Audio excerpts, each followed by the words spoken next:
2014 के चुनाव में मैनिफेस्टो में इन्होंने वायदा किया था कि हम एमएसपी की लीगल गारंटी देंगे, और सुप्रीम कोर्ट के भी कहने से इनको शर्म भी नहीं आती।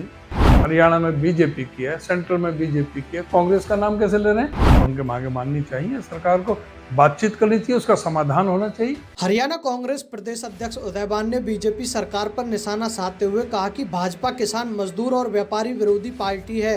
किसानों को लेकर केवल भाजपा राजनीति कर रही है। अगर वास्तव में भाजपा सरकार किसान हितैषी है तो आंदोलन कर रहे किसानों की जायज मांगों को मान क्यों नहीं लेती है।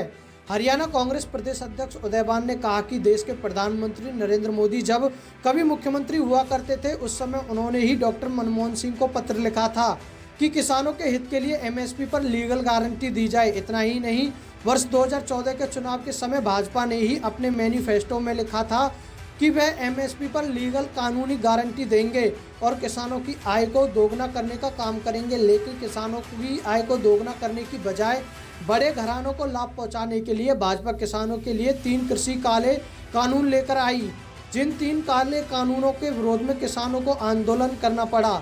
उस आंदोलन में 700 से ज़्यादा किसानों ने अपने प्राणों को बलिदान कर दिया। इतना ही नहीं, किसानों को जिप से कुचला गया, अत्याचार किए गए और उन पर लाठीचार्ज तक किया गया। लेकिन किसानों के लंबे चले आंदोलन के आगे भाजपा सरकार को झुकना पड़ा और 3 कृषि कानूनों को वापस लेना पड़ा। उन्होंने कहा कि भाजपा किसान मजदूर और व्यापारी विरोधी सरकार है और आज एक बार फिर से किसान अपनी जायज मांगों को लेकर आंदोलन कर रहे हैं। उदयबान ने कहा कि किसानों के नाम पर राजनीति कर रहे भाजपा के नेताओं को शर्म आनी चाहिए। वह आज कहते हैं कि किसान आंदोलन कांग्रेस की देन है, जबकि आज केंद्र में सरकार भाजपा की है। किसान हितैषी होने के दिखावा करने की वाली भाजपा किसानों की जायज मांगों को मान क्यों नहीं लेती है। लेकिन भाजपा आज पूरे अहंकार में है, जिसके नेताओं द्वारा किसानों को कभी खालिस्तान, कभी आतंकवादी, कभी आंदोलनजीवी तक कहा गया है। उदयबान ने कहा किसानों को कांग्रेस का नैतिक समर्थन है, क्योंकि भाजपा को आंदोलन कर रहे किसानों के साथ वार्तालाप करके उनकी जायज मांगों को मान लेना चाहिए, जिससे कि किसानों को आंदोलन ना करना पड़े। ये बहुत ही दुर्भाग्यपूर्ण है कि भारतीय जनता पार्टी की सरकार अपने अहंकार में है और किसी भी किसान आंदोलन जो चल रहा है उसमें जो किसानों के जो नेता हैं वहां भी अपनी राजनीति तलाश कर रही है। जो व्यक्ति पिछले 39 दिन से आमरण अनशन पर है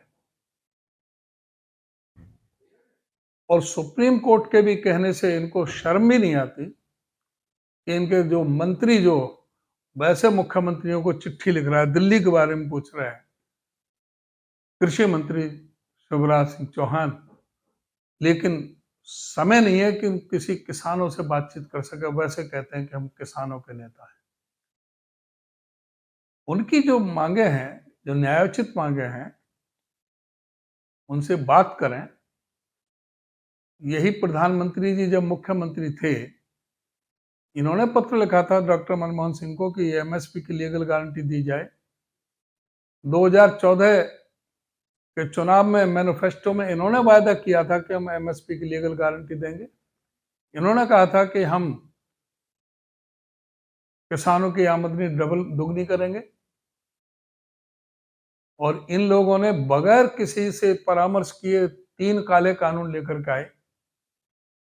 अपने उन अमीर जादों के लिए जिनको इन्होंने पूरा देश गिरवी रखा हुआ है, अदानी जैसे लोगों के लिए, उनके लिए सारी जो किसानों पर की जो अर्थव्यवस्था, किसानों के खिलाफ, मंडी में आड़तियों के खिलाफ, व्यापारियों के खिलाफ एक पूरा एक षड्यंत्र करके सारे जो गोदाम और जो उनको देने के लिए जो प्रयास किया, सारी फसल को,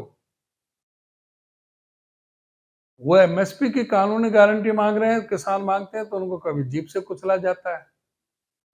700 से ज्यादा किसानों ने अपने प्राणों का बलिदान कर दिया, लेकिन इनके कोई कान पर नहीं जीव रहेंगी।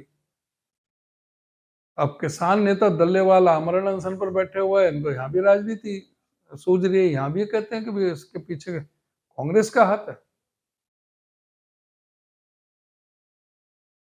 पंजाब के किसान हैं, ये कौन सी सरकार है जो उन पर ठंडे पानी की बौछारें मार रही थी? कौन सी सरकार थी जो लाठी चार्ज कर रहे थे? कौन थे जिन्होंने दीवारें खड़ी कर दी थी सड़कों पर, कांटेदार तार लगा दिए थे? वो कौन सी सरकार थी जो रबर बुलेट फायर किए जा रहे थे किसानों पर? वो कौन सी सरकार थी जो किसान को गोली से मार दिया था? अपने अपराधों को छुपाने के लिए आज अपने अहंकार में, घमंड में ये किसानों को बदनाम करने का करते हैं। कभी उनको, पहले भी उनको खालिस्तानी कहा गया, आतंकवादी कहा गया, उनको कहा गया कि भाई ये तो पराजीवी हैं, तरह तरह से अपमानित किया गया, जात बरादरी के नाम से बांटा गया। और अब छोटी बात है कि भाई इनको शर्म नहीं आती। 39 दिन से एक किसान नेता आमरण अनशन पर बैठा रही, उनसे बातचीत करने नहीं जा रहे कोई भी, सुप्रीम कोर्ट के इंस्ट्रक्शन के बावजूद भी। वहां सरकार आम आदमी पार्टी की, यहाँ सरकार हरियाणा में बीजेपी की है, सेंट्रल में बीजेपी की है। कांग्रेस का नाम कैसे ले रहे हैं? जिम्मेदारी इनकी है, कांग्रेस की है। हाँ, हमारा नैतिक समर्थन उनको है और उनके मांगे सही है और उनके मांगे माननी चाहिए। सरकार को बातचीत करनी चाहिए, उसका समाधान होना चाहिए। अपनी पार्टी को देखें, कांग्रेस पार्टी अपनी जगह मजबूत है।